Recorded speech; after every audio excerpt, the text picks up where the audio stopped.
Hey everyone. All right. We decided to take a cruise. The reason being we wanted to see all these islands around Greece, and we thought that the best way to do that was actually take a cruise ship. So we used that as our transportation. Right. So went for 1 week. It's kind of a medium-sized ship, about 1,200 passengers. Right, It's a Greek ship named the Celestyal Journey.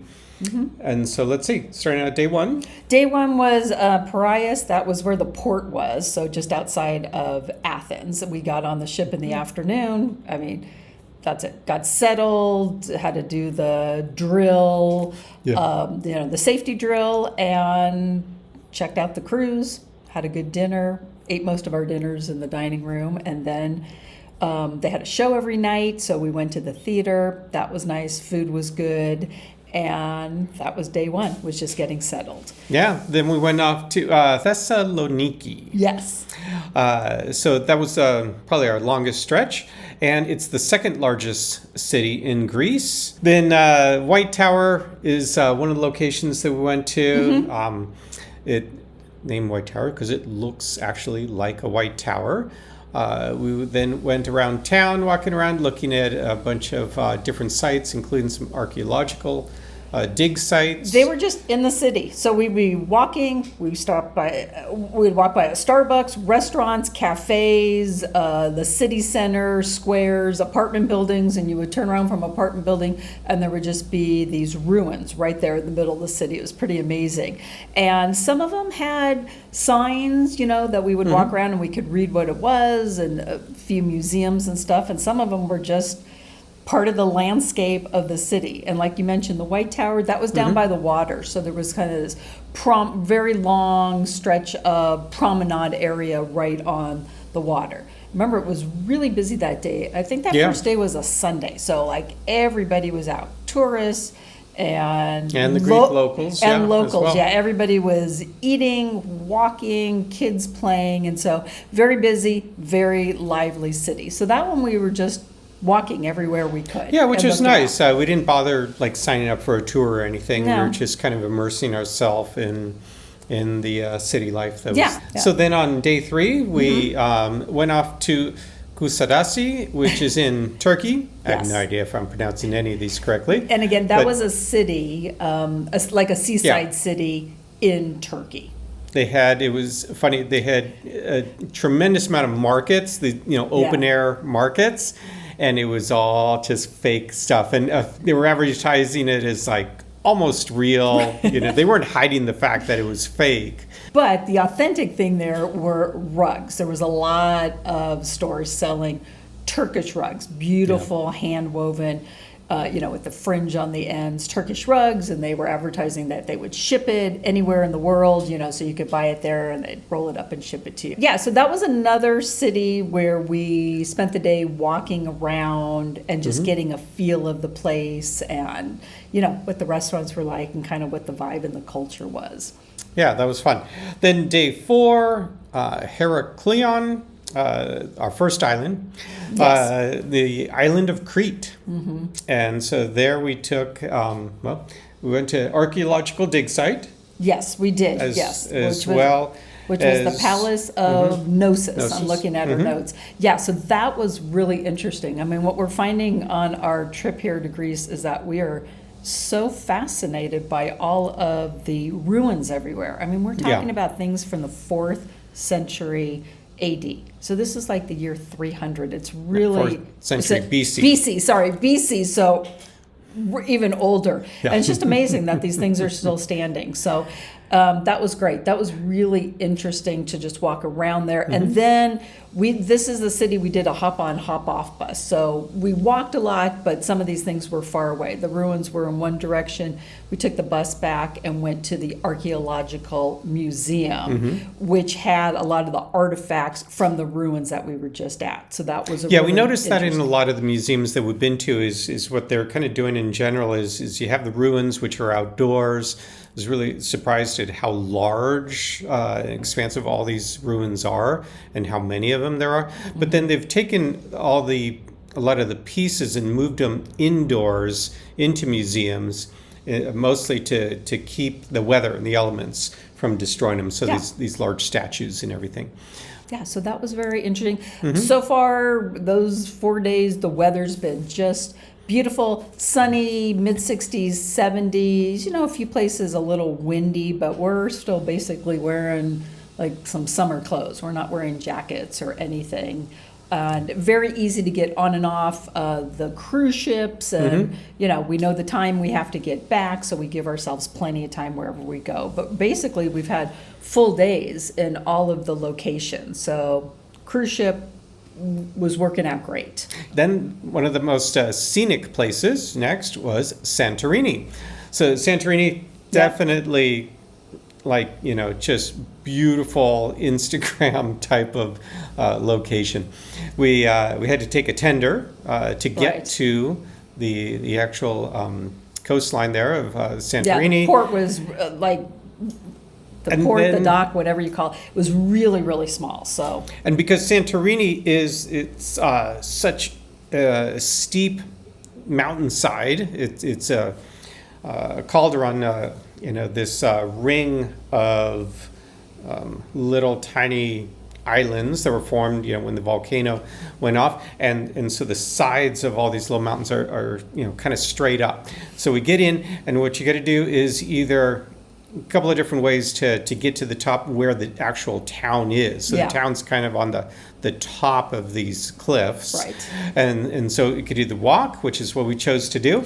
This was a lot of fun, a lot of steps, or you can take some donkey ride up, or they also have a gondola, and take a gondola up as well. But we chose to walk. Awesome. We did choose to walk, so 588 steps up. And the donkey rides go on the same steps. So sometimes you were kind of skipping over what the donkeys left behind because they weren't cleaning it up. And that took us, I'm trying to remember, I think it was about 40 minutes. So I was very proud of myself walking up the steps, whereas the gondola, I think, was 5 minutes. But we did it. I was proud of myself. So then we get up to, you know, what the main city is up there.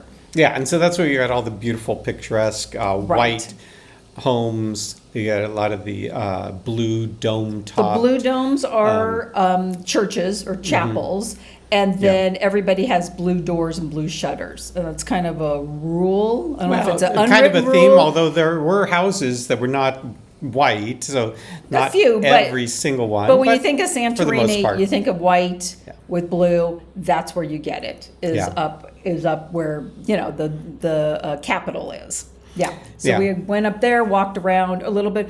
Oh no, we did.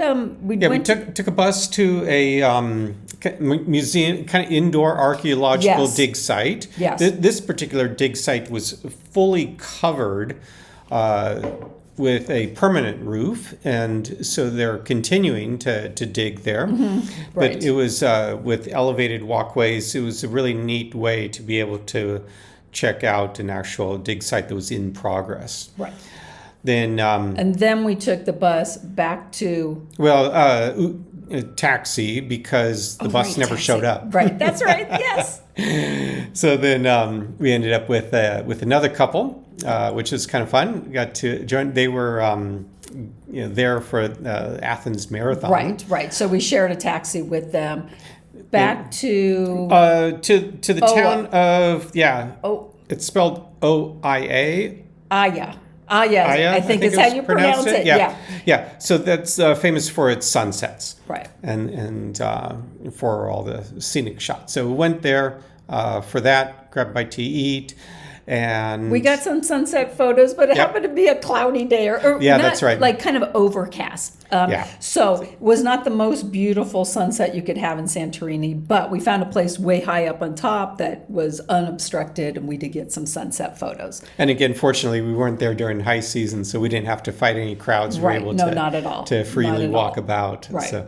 So that was one of the few places that week of the cruise where we were still somewhere where it was dark. Oh, we stayed into the night. Yeah, right. So we walked around the shops and just looked around there. and we did take the tender back in the evening, so it was already dark, so we did choose to take the gondola back down. Did the 5-minute gondola instead of walking, in walking the dark down the steps. down all There the were a few steps, lights, but we didn't want to do that. So then we got back to the ship. Exactly. So next place we went to was the island of Mykonos. Yes, that's actually the smallest island. That was day 6. Yes. In the cluster, the group of islands there off of Greece. And that one, we had a crazy experience. Yeah. So we actually, from there, if you can believe it, we got on a ferry. So we got on another boat. It was a half an hour, remember that. It was a 30-minute ferry ride. The ferry fit about 50 people. So, decent size, but not a huge one where you'd have cars and stuff. And we went to the island of Delos. And on this island, the whole entire island is an archaeological dig site. And a current one. It's in process, and that's it. There was a ticket booth. There was a museum there, so luckily they had a bathroom there, but that's it. There weren't any restaurants, cafes, and they had said ahead of time. Cities, no services, nobody living there. Yeah. And it was incredible. I mean, we walked around for hours and hours and went to the museum, and it was just amazing. Yeah. The dig site was essentially they were digging up an entire city, and so it was crazy of how big it was. There was so much to see. So even though we were there for several hours, we certainly could have been there many, many more hours. Right. There was so much more to be able to see there. And in this particular case, stuff was not roped off like in other. In other sites where other ruins are or anything. So you could just walk around. You could walk, where it said this was a bedroom or this was, I don't know, something else, a sitting room. I mean, you could just walk off the path and go wherever you want. So we were pretty fascinated by that. And then we took the ferry ride back. Day 7, our last island was Milos.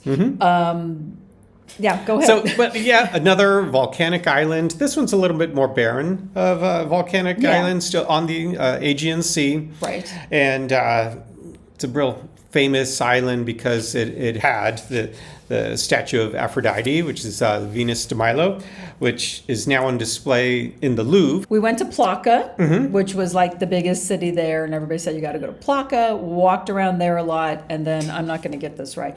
Sarakaniko. Yeah, I think that's how you say it. Beach, which has white sandstone. So all the sand there is white. And then got back to the cruise, and then the next day, day 8, we were back in the port and took our Uber, to Athens to our Airbnb for our next adventure. But the week to me went really fast. Yeah. The cruise was nice. Again, we used it for transportation, but it, kind of feels special to be on a cruise and you can go in the dining room.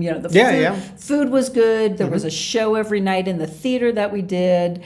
It had the casinos and all the bars and everything, and everybody we met was very nice. Sometimes we ate with people, sometimes we didn't, and I thought it was a good experience and it really nice was. way to, just get a taste of some of the islands, and we could decide if we want to go back for longer to one of them. It was nice meeting a lot of different people from different places because really Americans were kind of the minority on this particular cruise ship. It was probably more Greeks than anybody else, but we were meeting people from Europe. All throughout Europe, Germany, France. Yeah, that this was not an American cruise ship. Yeah, so it made it more fun. Give it a try.